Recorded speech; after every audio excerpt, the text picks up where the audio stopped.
Primera de Corintios 5, 1 al 8, y el título que he puesto es: hay que llamar al pecado por su nombre. Muchas veces ocurre que se comete pecado, pero dice, no, no es mucho, es una falta, no pasa nada. Pero vamos a ver cómo el apóstol Pablo nos instruye a nosotros a través de esta epístola qué es lo que se tiene que hacer. Dice la palabra: de cierto se oye que hay entre vosotros fornicación, y tal fornicación cual ni aún se nombra entre los gentiles, tanto que alguno tiene la mujer de su padre, y vosotros estáis envanecidos. ¿No debierais más bien haberos lamentado para que fuese quitado de en medio de vosotros el que cometió tal acción? Ciertamente yo, como ausente en el cuerpo, pero presente en espíritu, ya como presente he juzgado al que tal cosa ha hecho. En el nombre de nuestro Señor Jesucristo, es decir, no se reúnan ustedes así nomás, en el nombre, o sea, con esa autoridad que el Señor ha dado, ¿verdad? Reunidos vosotros y mi espíritu, porque él no estaba presente, ¿verdad? Estaba bastante lejos.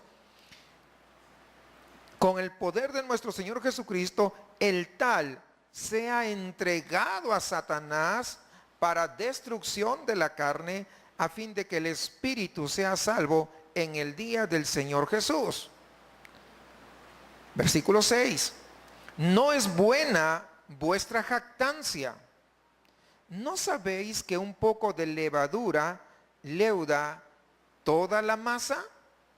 Limpiaos pues de la vieja levadura para que seáis nueva masa, sin levadura como sois, porque nuestra Pascua, que es Cristo, ya fue sacrificada por nosotros.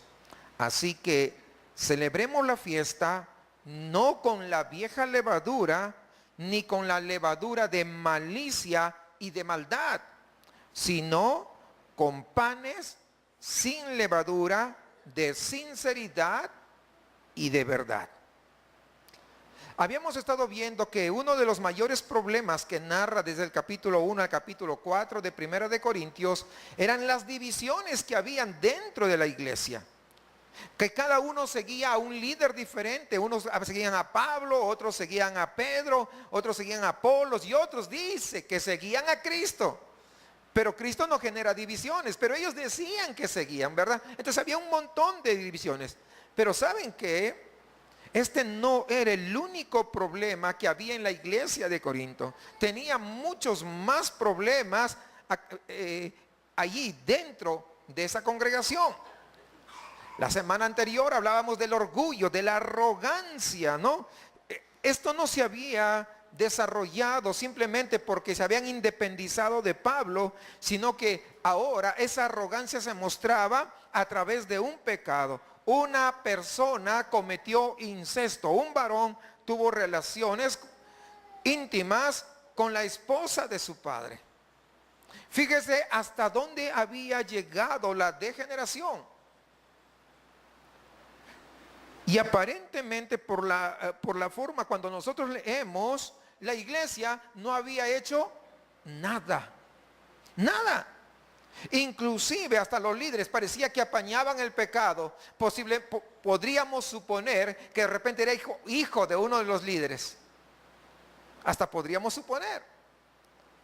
No, entonces, no, a él no. ¿Cómo le vamos a desacreditar, verdad? Hay que callar. Estaban apañando el pecado.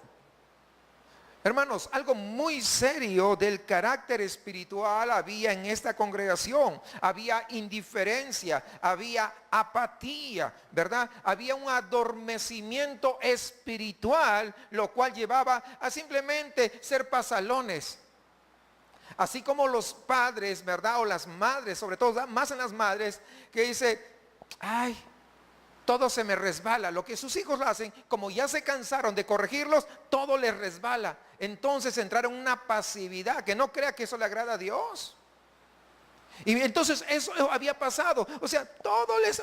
Y encubrían, ¿no? Todo eso. No tomaron medidas en un pecado que era conocido por toda la iglesia. Y hoy, esta mañana, yo ya no voy a hablar sobre este pecado de la iglesia de Corinto, porque es un pecado que ya pasó. Nosotros no podemos hacer algo al respecto, sino que voy a hablar de 3 cosas bien claras que el día de hoy pueden pasar en la iglesia. Y el número 1 es pecado dentro de la iglesia. ¿Cuáles son sus consecuencias cuando hay pecado dentro de la iglesia? En segundo lugar, voy a hablar sobre la disciplina eclesiástica, la disciplina dentro de la iglesia. Y en tercer lugar, voy a hablar de la realidad social a raíz del pecado que se produce. Yo quiero hacer una diferencia bien clara, porque la Biblia habla de el amor cubre multitud de pecados. Pero quiero que entienda que una cosa es cubrir y otra cosa es encubrir. Cuando nosotros hablamos de pecado dentro de la iglesia, tenemos que tener bien claro qué esto significa. Porque en realidad, yo quiero que sepan, pecado siempre va a haber en la iglesia. ¿Cuándo va a desaparecer? Cuando estemos en la presencia del Señor. Pero mientras la iglesia esté aquí en este mundo, ¿habrá pecado, sí o no?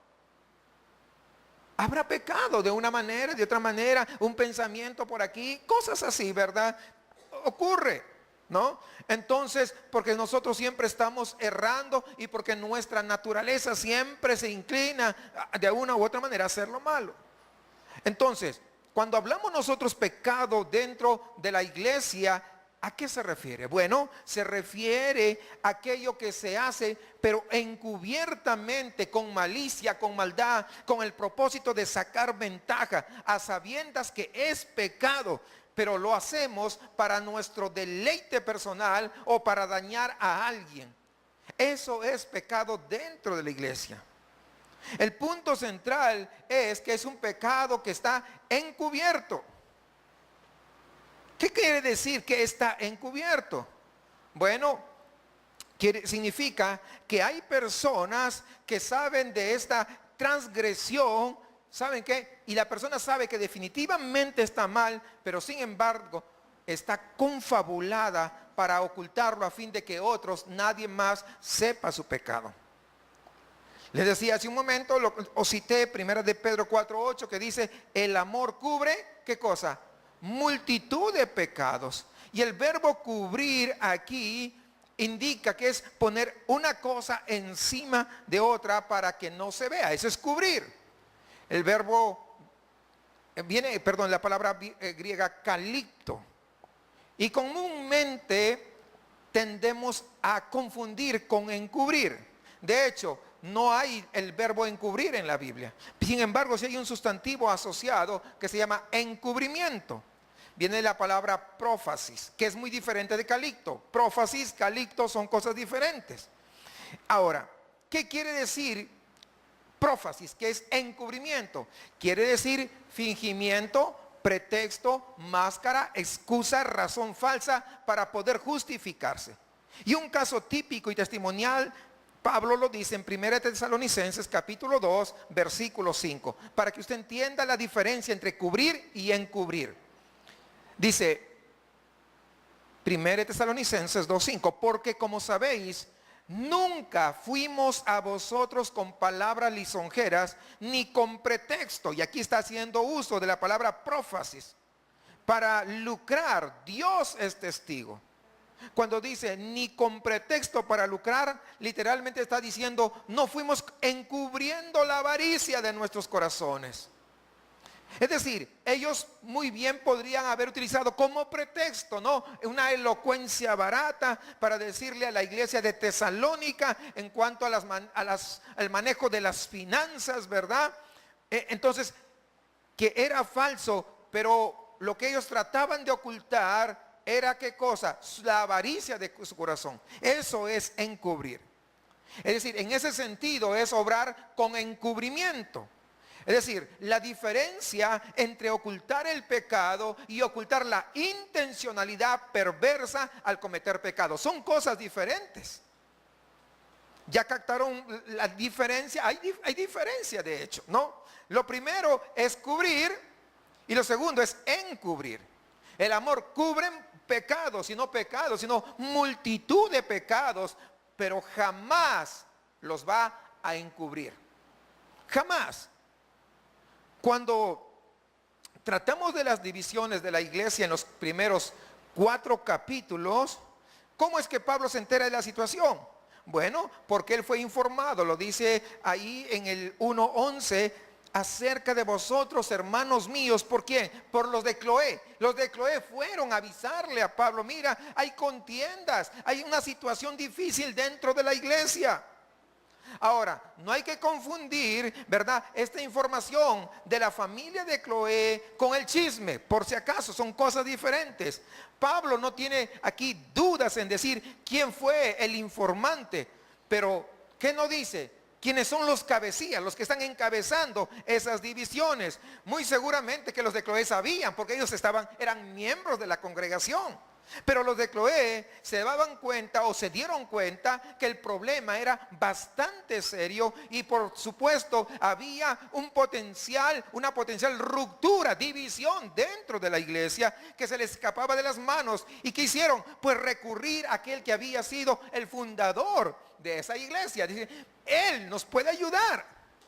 Entonces, si ustedes se dan cuenta, Pablo declara el pecado, hay contienda entre vosotros, pero ¿qué no declara? ¿Quiénes son los pecadores? ¿Qué está haciendo? Los está cubriendo, no encubriendo, los está cubriendo. Pero sí está declarando el pecado. El amor cubre, pero no encubre el pecado. Ya van captando la idea, ahí está. Es cierto que los de Cloé se deben haber hecho odiosos, ¿verdad? Porque descubrieron, ¿y quién los mandó a estos chismosos que vayan? No, ya me imagino, porque así es el ser humano. En lugar de verlo con una perspectiva única, wow, qué bueno que ellos fueron y avisaron, porque esta situación era inmanejable. Pero cuando uno quiere sacar su tajada, no quiere que nadie más sepa. Si los de Cloé no hubieran hecho esto, no le hubieran mandado la información a Pablo, ellos hubieran sido también culpables. Tanto, ¿cómo dicen ustedes? No, de la vaca y no sé qué tanto. Tanto peca el que mata a la vaca como el que agarra la pata. ¿Así? ¿Ve? Eso, pues ¿quién lo inventó? Los de Cloé. ¿Se dan cuenta? O sea, que México, no, hermanos, los de Cloé fueron los que inventaron esto, ¿verdad? Entonces ellos podrían haber sido culpables, ¿no? Cómplices de pecado, y estarían obrando pues en ese pecado que iba a traer consecuencias, que la ruptura de la iglesia. Por eso hay que tener sabiduría, hay que tener entendimiento. ¿Cuál es tu actitud? ¿Cuál es mi actitud? ¿Cuál es nuestra actitud cuando nosotros sabemos del pecado de otro? Obviamente no hacemos fiesta por el pecado. O alguien celebra el pecado, ¿no? Porque si tú haces fiesta por el pecado, si tú lo celebras, no, mira que no. Esto puede que esté dando un indicativo de que todavía tú no has roto con el pecado. Cuando ese pecado todavía te hace cosquillas y ves en tu hermano, wow, dice, yo también quisiera, cuidado, todavía estás viendo que el pecado está causando cierta satisfacción. Ahora, si bien es cierto, no vas a hacer eso, pero tampoco te vas a ir al otro extremo, porque también ocurre eso, ¿no? Una sobrereacción. Ese que pecador, no, ni me voy a sentar al lado, ¿qué se habrá creído? No, tampoco es eso, ¿no? Porque delante de Dios todo pecado es pecado. Puede haber hecho un pecado tremendo, hablando el impacto social, pero otro de repente está haciendo otro pecado encubiertamente. La idea no es condenar a la persona, sino ¿cuál es la idea? La idea es ver cómo restaurarlo. La idea, ¿y dónde se va a restaurar? No en su casa, no. Es acá, en la iglesia. Salvo que cometa pecados extremos, que ya vamos a ver eso. Ahora, ¿qué es lo primero que debería causar cuando alguien comete pecado? Bueno, lo primero que debería causarnos es tristeza. Pero tampoco emocionalismo, porque muchas personas cuando tienen casi su ídolo, no digo su ídolo, pero de repente estiman demasiado a una persona y esa persona peca, entonces, wow, ya para no sirve, ¿para qué voy a ser cristiano? Y como que ya se les va todo el ánimo, o sea, su mirada no estuvo en Cristo, su mirada estuvo en la hermana o el hermano, pues no puede ser. Porque ¿sabe qué? Todos nosotros aquí somos susceptibles de caer en pecado. Por eso es que necesitamos depender siempre de Dios. Si el pecado que tú ves, eres consciente, sabes que alguien lo está cometiendo, ¿verdad? Te llama, mira, como que a sonreír y todo, ¿verdad? O te llama a ver cómo sacar partido de ese asunto, ¿verdad? Es que todavía hay pecado en ti, todavía no ha muerto en tu vida. Entonces, el primer sentimiento que tú tengas en tu corazón al ver a tu hermano, a tu hermana en pecado, es como un indicador de tu propia vida, cómo vas a reaccionar frente a esa situación. ¿Cómo está tu vida espiritual? ¿Cuánto amamos verdaderamente a ese hermano o a esa hermana que está incurriendo en pecado? Cuando digo hermano, hermana, puede ser tu hijo, pero es tu hermano en Cristo. Pues relacionamos a todos. Porque muchos creen que al hermano y a la hermana sí, vamos a exhortar, pero si es mi hijo o es mi hija, no, pues yo le voy a tratar de solapar y, porque final, no, es que el trato tiene que ser igual con todos.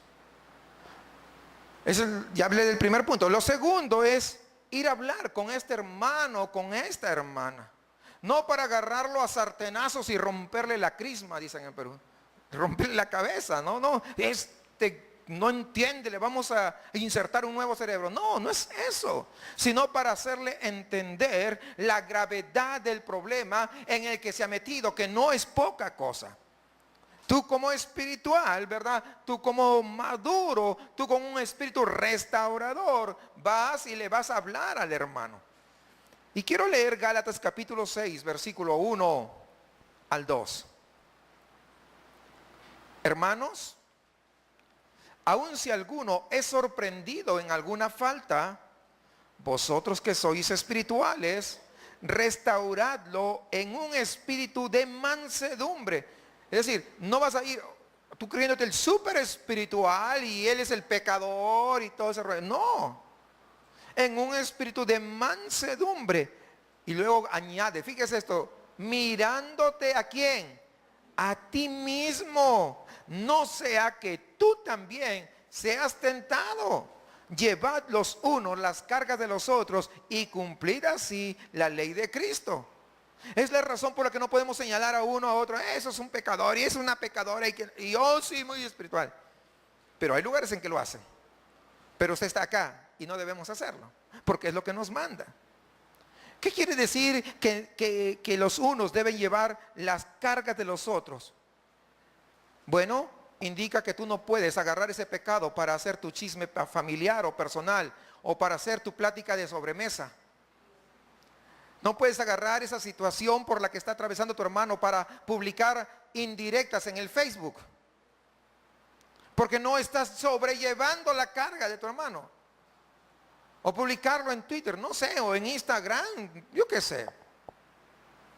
Sí capta la idea, hermano, porque muchas veces ocurre de que los espirituales ves ahí, wow, parece que no nació de nuevo con todo lo que veo ahí. Y bueno, lo siento, I'm sorry for you, pero yo veo sus perfiles. Ay, pero no lo tengo. Sí, algunos me han eliminado, pero igual los puedo ver.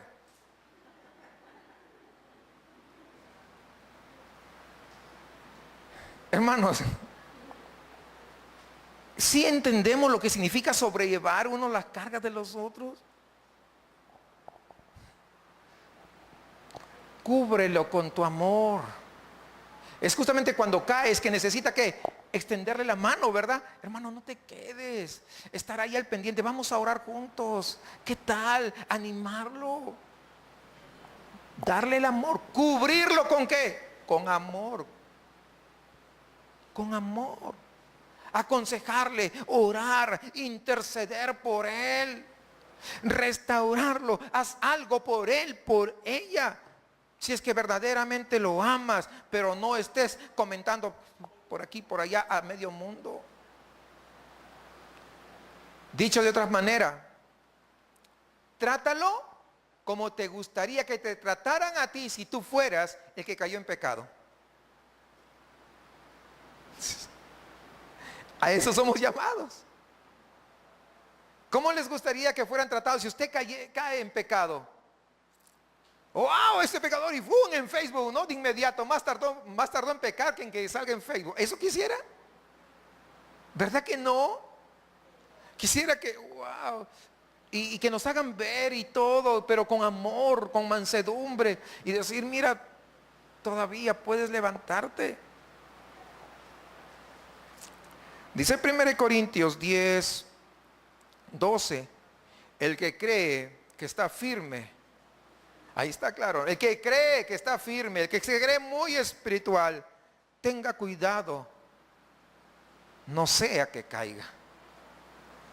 Todos entonces, ¿qué dice? Que podemos caer en algún momento y nos gustaría tener a un hermano, a una hermana que nos levante cuando estamos sin fuerzas, que nos levante cuando estamos sin ánimo, que nos levante cuando decimos, es que no tengo ganas de ir ya a la iglesia porque me siento tan sucio, porque me siento tan mal, porque sé que la he regado.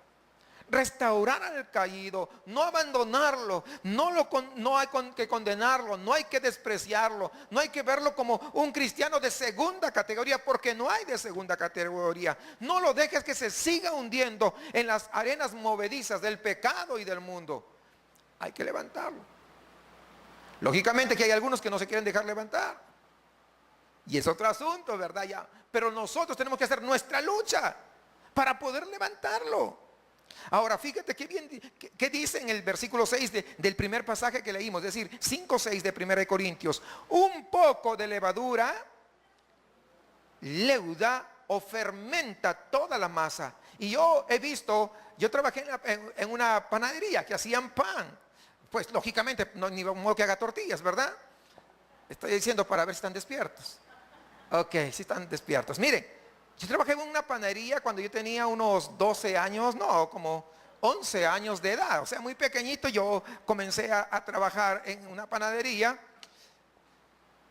Y veía que había unas tinas enormes, no habían máquinas todavía, pues imagínense en esos tiempos, no máquinas tan complejas. Había como una tina desde la pared hasta acá, habrían, no sé, unos 6 metros, no, unos 4 metros yo creo. Y de ancho tenía como 2 metros. Allí echaban toda la harina y todos los componentes. No les voy a decir, es secreto, ¿verdad? Entonces, pero la levadura no era gran cantidad comparado con todos los sacos de harina que echaban. Eran 2 pedacitos, uno por acá y otro por allá. Y leudaba todo el pan. Imagínense. Entonces yo entiendo eso y digo, wow, está poniendo aquí, ¿verdad?, de una manera metafórica está hablando, ¿no? Este texto está hablando que una persona que ha cometido pecado puede contaminar, ¿qué? A toda la iglesia. Entonces, ¿qué? Entonces que no venga porque está un pecador. ¿Diremos eso? Si acabamos de decir que tenemos que, pues, levantarlo, porque algunos van a esos extremos. Es decir, el significado acá es colectivo. Creo que este es el correcto significado del contexto que está hablando, pero no quita el valor de este principio aplicado a lo individual. El pequeño pecado en mi vida, ¿verdad?, un pequeño desliz, una pequeña licencia que me doy, voy a hacer esto, ¿verdad?, puede contaminar toda mi carne, todo mi cuerpo. ¿Sí saben que hay cosas pequeñas que con las que estamos batallando? Puede ser que alguien, por ejemplo, que fue un alcohólico, un borracho, ¿verdad?, Dice, pero yo he visto, por ejemplo, los hermanos en Alemania, ellos se toman su cervecita, así que yo me voy a tomar mi Tecate también. ¿Verdad? Ok. Y se toman. Y dicen, no, no pasa nada. Pero viene saliendo del alcoholismo. Se compró uno, pero va a decir, ¿sabes qué? Está rica, me voy a comprar mejor un six pack. ¿Qué termina? Contamina todo su cuerpo, porque la borrachera y viene y hace esto, aquello y lo otro. O sea, fue un desbarajuste. ¿Sí entienden? O sea, tenemos que tener cuidado. La Biblia dice, las zorras pequeñas echan a perder el viñedo. Cuídate también de las cosas pequeñas. No hay que esperar la gran plaga, sino que con la pequeña es suficiente. Tenemos que cuidarnos de eso. Lo pequeño, cuando no es tratado a tiempo, cuando no es erradicado, ¿qué sucede? Puede ser explosivo en la vida. Por ejemplo, si en una casa tú de pronto ves una cucarachita chiquita, ¿no? Y no haces nada, pasa una semana y tú vas a ver ya no una, sino vas a ver como 20, 30. Oye, ¿qué pasó? ¿Cuándo pasó? Pues no tomaste precaución cuando viste a una sola. Es lo mismo pasa en la vida. Ahora, déjame hablarte un poco de este aspecto colectivo, un poco de levadura, leuda toda la masa. Es decir, mi pecado va a contaminar ¿a quién? Al resto cuando no es tratado. Te lo voy a poner con un ejemplo. Si tú no fumas, y yo supongo que acá no fuman, ¿verdad? Aunque algunos dirán, no, pero hay unos predicadores en el año 1500 que fumaban. Bueno, tú no estás en el año 1500, estás en el año 2017, ¿verdad? Entonces ten cuidado.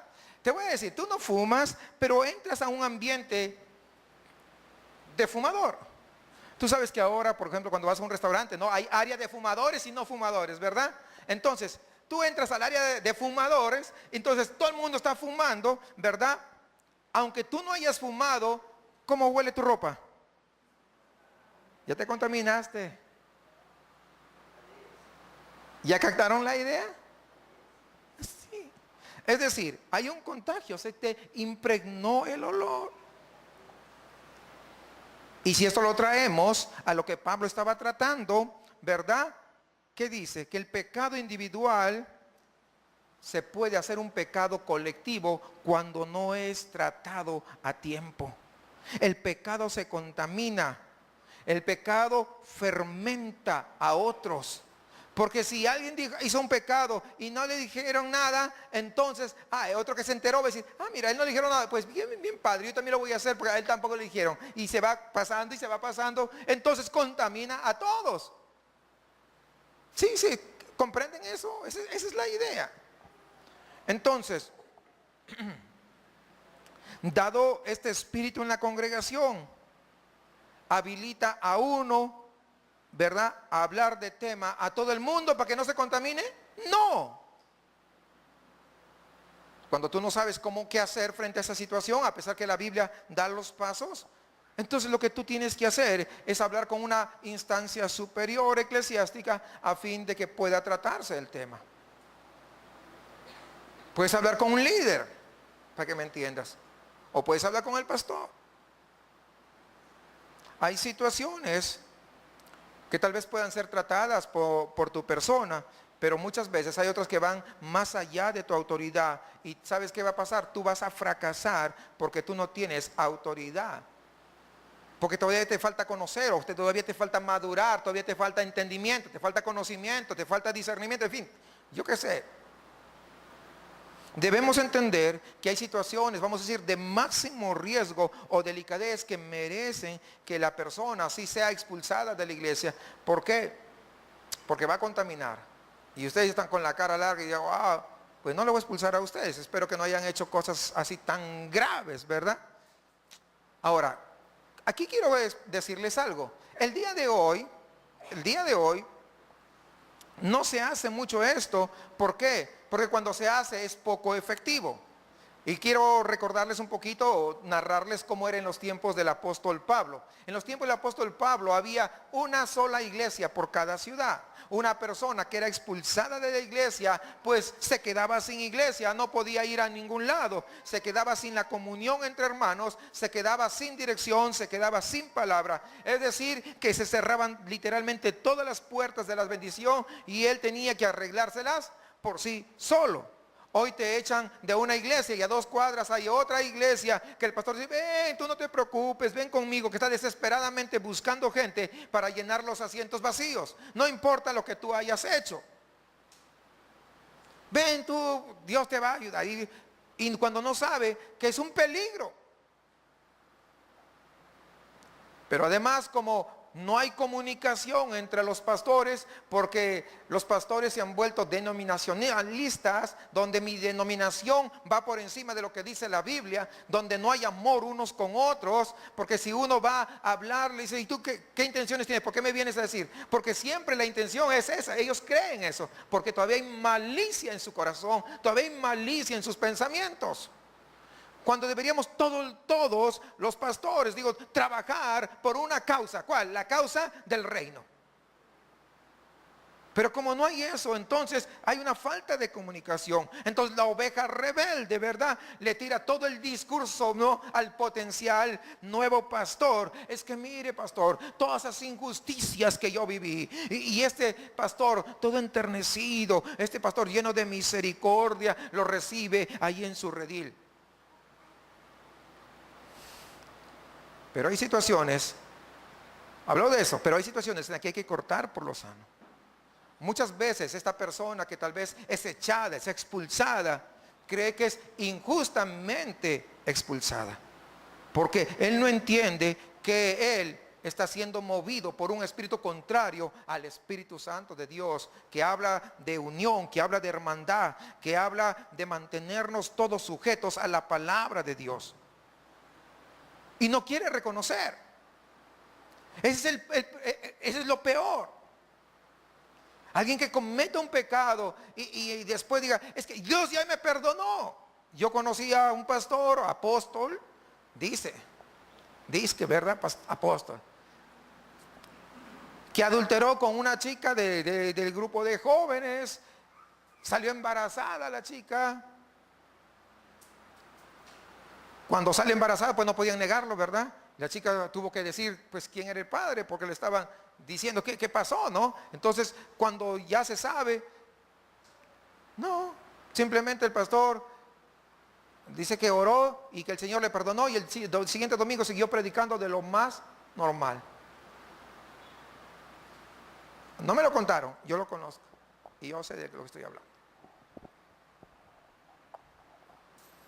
Pero no quiso reconocer que su pecado puede contaminar a toda la congregación.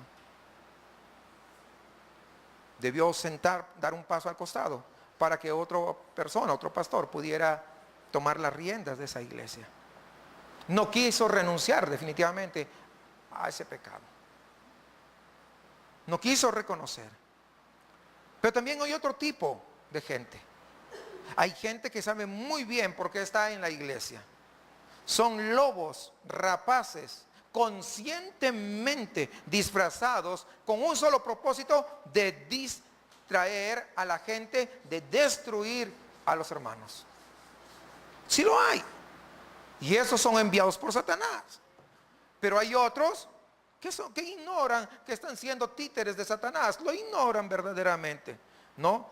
Entonces, cuando lo ignoran y no quieren reconocer, pues nunca podrán ser libres porque no reconocen que están mal, ¿verdad? Entonces, por consiguiente, no van a aceptar el consejo, no van a aceptar la restauración, no van a aceptar la disciplina, ¿verdad? Porque si una persona no admite su problema, no admite su pecado y no se sujeta a la iglesia, entonces no hay un tratamiento de restauración.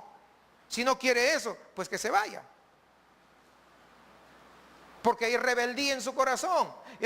Hoy tenemos un rebelde, mañana tendremos la mitad rebeldes. Sí, van comprendiendo esas cosas, ¿no? Es evidente que esta parte de expulsar a alguien de la congregación no nos alegra a nadie, es dramático. no tiene por qué ser causa de alegría, ¿verdad? En un ambiente donde debe haber amor, donde debe haber misericordia, donde debe haber oración, donde debe haber consejo, ¿no? No pudo o no quiso restaurarse.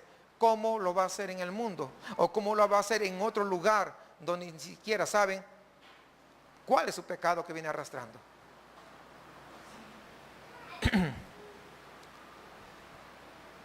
A lo largo de mi vida he visto algunas cosas.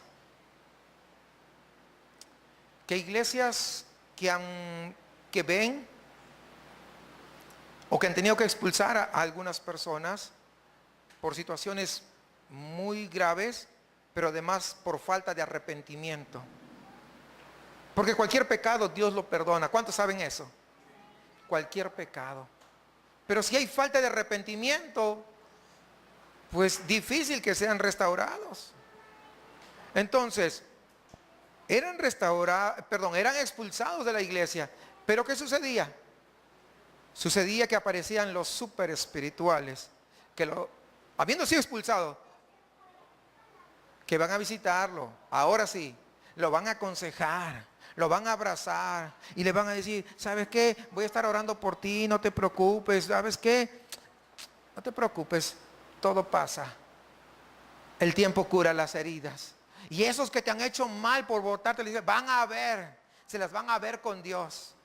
O sea, y yo he visto gente así. O sea, no creo que yo no conozco esta situación. ¿Qué le están diciendo? ¿Sabes qué? Nosotros estamos contigo, todo está bien, todo va a pasar, cuenta con nosotros para lo que sea. Si no se quiso someter, si no quiso reconocer su pecado, ¿sabes qué? Espero que tú no seas ese super espiritual que se presenta cuando alguien fue disciplinado y expulsado. Porque sabes, te voy a decir una cosa, tú no sabes lo que estás diciendo. Es una locura lo que estás haciendo. Primero, que no todo está bien. Porque cuando dices, todo va a estar bien, no está bien. Porque si fue expulsado, no es porque estaba todo bien, sino porque esa persona era una bomba de tiempo que podía explotar dentro de la iglesia. Y yo no quiero eso. ¿Cierto, sí o no? Lógico. Y entonces, ¿por qué te haces ahora súper espiritual yendo a un campo minado? Si yo no quise que explotara la bomba acá, tú estás yendo atrás de la bomba. Si captan la idea, estoy poniendo esa ilustración. Estás yendo como diciendo, ay bombita, no te preocupes, tú estás tan bonita, ¿verdad? Si la persona fue expulsada o sacada, disciplinada y sacada de la congregación, ¿por qué te autoinvitas o la invitas tú a congregarte con él?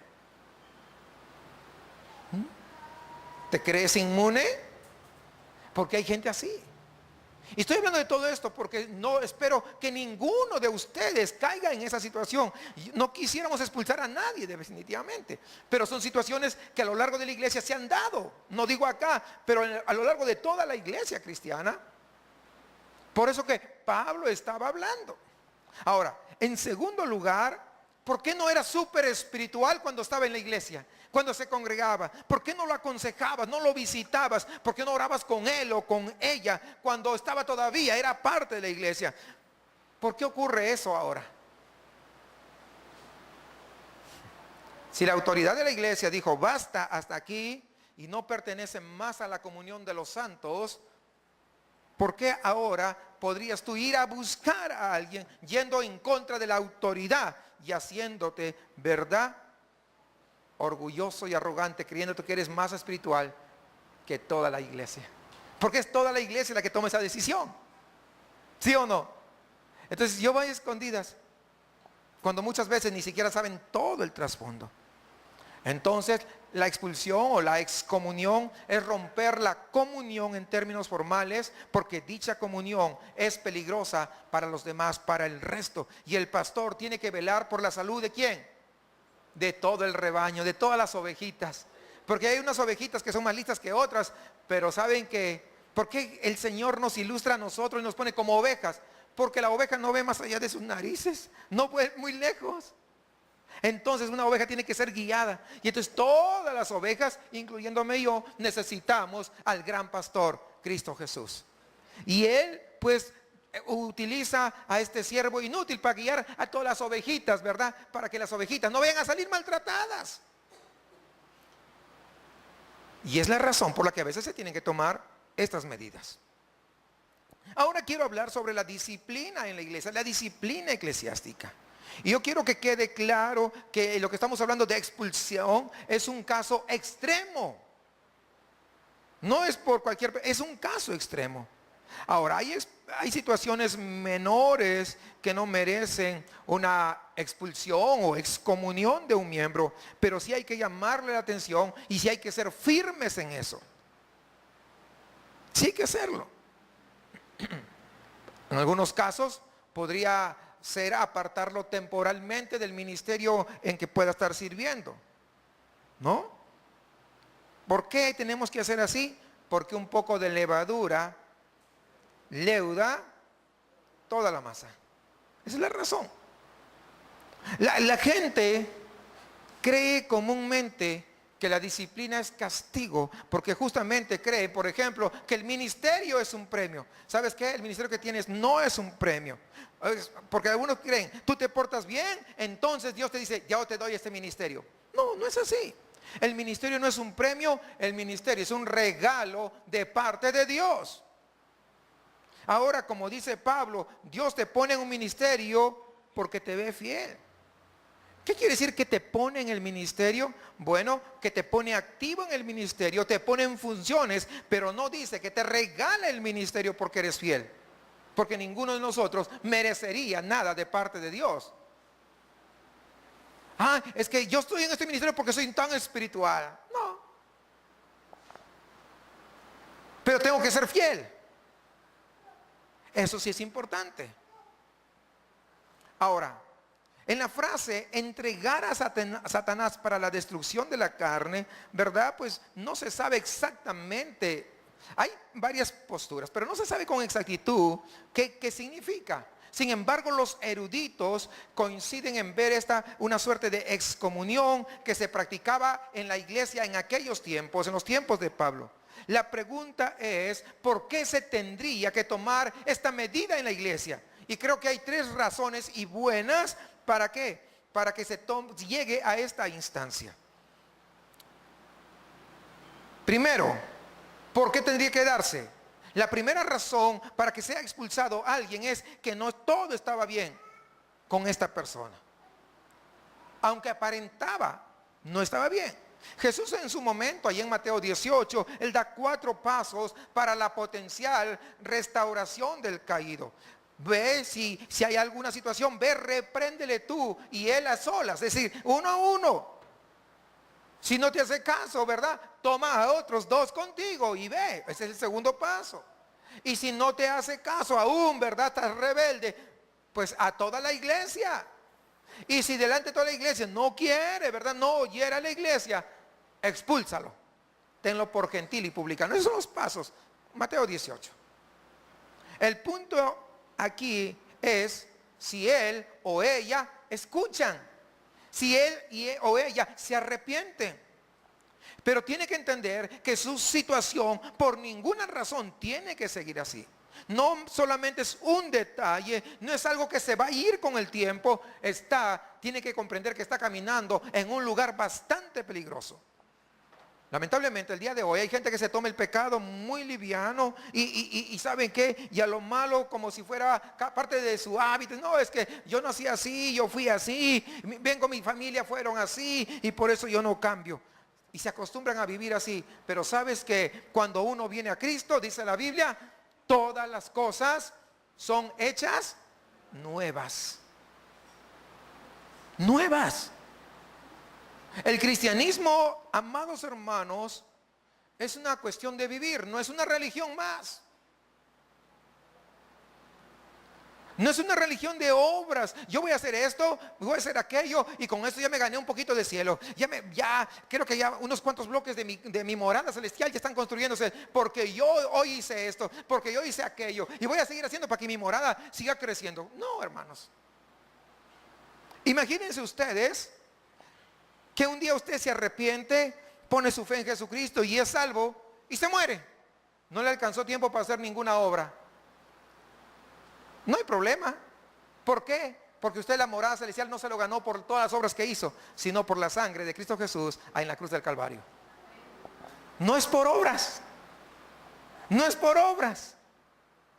Pero si Dios no da la vida después de ser salvos, entonces ¿qué hacemos? Hacemos obras para glorificar su nombre. Eso es muy diferente, ¿no? Es decir, vivimos esa vida. Entonces, siempre hay que recordar que el pecado pues nos derrumbó a un estilo de vida casi animal. Yo veo gente que se dice cristiana, pero ni se acuerda de orar por los alimentos.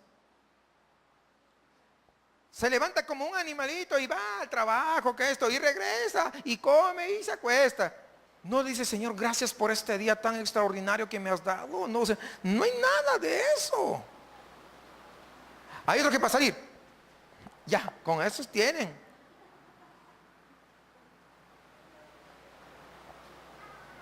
Pero ¿dónde está esa capacidad que Dios nos ha dado, ¿no? De poder sorprendernos de todo lo que Dios ha hecho. De poder ser agradecidos con el Señor. ¿Sabe que Cristo nos quiere retornar al estilo de vida originalmente que Dios tenía pensado para nosotros? Por eso es que te tienen que tomar en serio estas cosas. ¿Por qué otra razón? O la segunda razón que quiero hablar es de la disciplina eclesiástica, es por proteger a la iglesia. Ya decíamos que la poquita levadura, que leuda, y yo no quiero. Si no se arrepiente, ¿verdad? No va a ser restaurada nunca. Entonces mejor, levadurita, te vas para allá. Allá afuera te ves más bonita. No me vengas a leudar acá a las ovejitas. ¿Sí entienden? O sea, esa es la segunda razón para poder expulsar a alguien cuando no, ¿verdad? Cuando no quiere arrepentirse. ¿Y la masa? ¿Quién es la masa? Pues toda la congregación. Por eso no queremos, ¿no? El pastor es responsable de velar por la salud de todo el rebaño. Por eso que el pastor tiene que hacer estas cosas. Ahora, mucho más si es un encubierto, si es un lobo rapaz con su disfrazito de oveja, porque también las hay. Hay que, de lejitos te ve más bonito, hasta que no te arrepientas. Hasta que no te arrepientas. Puede llegar un lobo, sí. Si se arrepiente, bienvenido. ¿Sí o no? ¿Por qué? Porque el que hace el milagro de cambiar el corazón del lobo en oveja es Cristo. Estoy hablando metafóricamente, si me entienden, ¿verdad? ¿Y qué más? La tercera razón para que se expulse a alguien, ¿sabe cuál es? Es el testimonio de la iglesia. ¿Por qué? Porque los ojos del mundo están sobre nosotros. Y cuando entonces nosotros pasamos por alto los pecados de uno y de otro, y el mundo se entera, que va a decir, uy, esa iglesia, para eso me gustabas. Estamos hablando en mexicano, ¿verdad? Sí, comprenden. O sea, imagínense ustedes, no, nosotros, dice la Biblia, que somos columna y baluarte ¿de qué? De la verdad.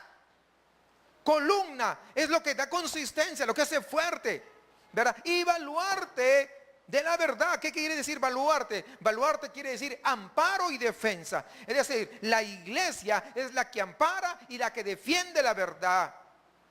Somos nosotros todos. Y cuando alguien no quiere ser disciplinado, cuando alguien no acepta su pecado, cuando alguien no se arrepiente, ¿qué estamos nosotros? Y nosotros lo encubrimos. ¿Qué estamos haciendo? ¿Baluarte de la verdad o de la mentira? Y el mundo lo sabe. Y el mundo nos ve. Entonces nosotros no podemos ir en contra de lo que Dios ha dicho que nosotros somos. No podemos ir en contra de nuestra propia naturaleza. No lo podemos hacer. Yo le pregunto, a ver, para que entiendan esto de naturaleza. ¿Usted se imagina a un gallo, verdad? A un gallo comiendo croquetas de perro. No es su naturaleza. ¿Sí o no? ¿Sí comprende? No es su naturaleza. Usted se imagina a un perro que normalmente ladra, ¿no? Pero que comience en la madrugada ¿qué cree que a un perro? ¿Puede hacer eso? No, ¿por qué? No es su naturaleza. El cristiano, que es cada uno componentes de la iglesia, del cuerpo de Cristo, somos baluartes, somos columna y baluarte de la verdad. No podemos ir en contra de nuestra naturaleza. ¿Sí comprende la idea? No podemos. Porque el mundo nos está viendo en primer lugar y nos va a juzgar. Estos no son, de cristianos no tienen nada, van a decir. Nosotros, hermanos, somos llamados a hacer luz en medio de las tinieblas. Y eso lo tenemos que hacer, lo tenemos claro. Los organismos civiles, del gobierno, de la política, ¿verdad? Ellos defienden una verdad a medias cuando les conviene. Pero ¿saben qué? Pero la iglesia siempre tiene que defender la verdad. Y la verdad no es relativa, la verdad es única. Si no, no es verdad. Hay algunos que dicen, es que cada uno tiene su verdad. No creo. No creo. Porque ¿qué verdad estaríamos amparando y protegiendo si nuestra conducta es completamente contraria a lo que está en las Escrituras? Si no estamos cuidando el testimonio de la iglesia. Imagínense que aquí nosotros, que somos la columna y baluarte de la verdad, la gente supiera, la gente se enterara que acá realizamos bodas de matrimonios homosexuales, que avalamos aquí y hasta los felicitamos a relaciones prematrimoniales, o que acá en esta iglesia se motive el aborto, ¿verdad? Por la razón que sea. Imagínense. ¿Saben qué? Hay un límite y uno tiene que definir si quiere vivir como pagano o quiere vivir como cristiano. Ahí está. La verdad de una institución como la iglesia, por la cual Cristo dio su vida, no puede desacreditarse, no puede tirar por la borda, porque a un individuo le encanta hacer lo que se le da la reverenda gana. No puede. La iglesia es mucho más grande que una sola persona. Tenemos que cuidar la reputación de la iglesia, porque no es la iglesia Jesucristo es mi refugio, es la iglesia de Cristo Jesús. Esa es la razón. El mundo tiene que saber que eso que está haciendo alguien, eso no es vida cristiana. Ahora, eso no quiere decir que nosotros no podamos ministrarle a esas personas. Es muy diferente. Porque a través de la ministración, a través de la prédica del evangelio, esas personas pueden llegar a la salvación. Por eso, no juzgamos como el mundo juzga. Aunque muchas veces podremos llegar a ser víctimas de murmuraciones. Ay, mira, pero ¿por qué está con este? Y mira, ¿por qué se reúnen con esos homosexuales? Pero no sabe que le estoy predicando a esos homosexuales. Porque también tenemos que amarlos. ¿Sí o no? Pero nosotros no toleraremos esos actos dentro de la iglesia. Pero sí llevarles el evangelio, que es muy, muy diferente. Imagínense cuando recién vinimos y que yo salía a predicar arriba, que no sabía que por allá era un lugar que era un centro de distribución de drogas, por allá también, y estaban los pandilleros y por el Puente Verde y todo. Imagínense, y yo con ellos platicando, imagínense que todo el mundo dijera, oye, ese está medio raro, ¿no? Está chisqueado, ¿qué anda ahí? Si ellos estaban drogándose, algunos incluso se olía todo, pero estaba yo ahí predicándoles. Porque el evangelio no le podemos negar a nadie, hay que llevar el evangelio. ¿Sí captan la idea? Definitivamente. El tiempo, ya voy por el final. El tiempo no sana los pecados. Lo que hace el tiempo, ¿saben qué cosa es? Es que esa semilla de pecado germine, crezca y se enraíce. Y llegues a tener esas raíces profundas de amargura.